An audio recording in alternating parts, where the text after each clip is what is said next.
Hello viewers, welcome to my channel. আজ আমি আপনাদের সাথে শেয়ার করব আইএলস লিসেনিংয়ের জন্য গুরুত্বপূর্ণ 10টি শব্দ।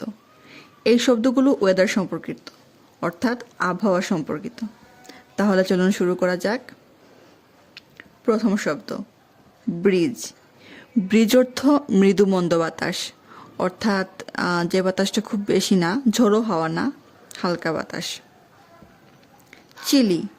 চিলি অর্থ অনেক ঠান্ডা। ডাস্টি। ডাস্টি অর্থ ধূলিপূর্ণ, যেখানে অনেক ধূলি, এরকম আবহাওয়া বোঝালে ডাস্টি বোঝায়। ফ্রিজিং। ফ্রিজিং অর্থ জমে যাওয়ার মতো। আমরা অনেক ঠান্ডা হলে বলি যে জমে যাওয়ার মতো ঠান্ডা, অর্থাৎ ফ্রিজিং কোল্ড। হিউমিড। হিউমিড অর্থ স্যাঁতস্যাঁতে। স্টিকি। স্টিকি অর্থ আঠালো বা চটচটে বোঝায়। ওয়ার্ম অর্থ উষ্ণ, এটা অতিরিক্ত গরম না, সহনীয় মাত্রায় গরম।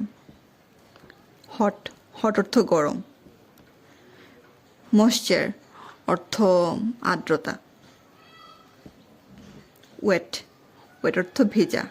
হলো 10টি শব্দ যা আজকে আমরা জানলাম। এর মধ্যে হয়তোবা অনেকে সবগুলাই পারেন, হয়তোবা অনেকের 1-2টা ভুল হতে পারে।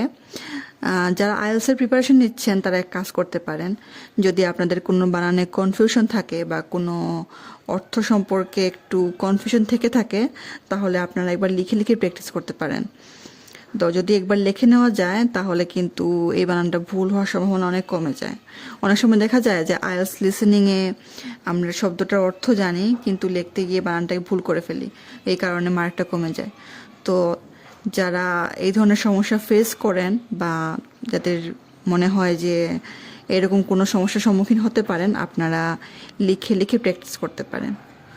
আর আপনারা যদি এই ভিডিওটা পছন্দ করে থাকেন বা যদি এরকম ভিডিও ভবিষ্যতে আরও চান, তাহলে অবশ্যই লাইক এবং সাবস্ক্রাইব করবেন।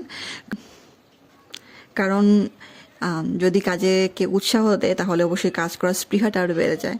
তো যারা এখানে নতুন আছেন তাদেরকে রিকোয়েস্ট করব অবশ্যই পাশে থাকবেন এবং নিয়মিত নতুন ভিডিও পেতে চাইলে অবশ্যই সাবস্ক্রাইব করে রাখবেন। Thank you.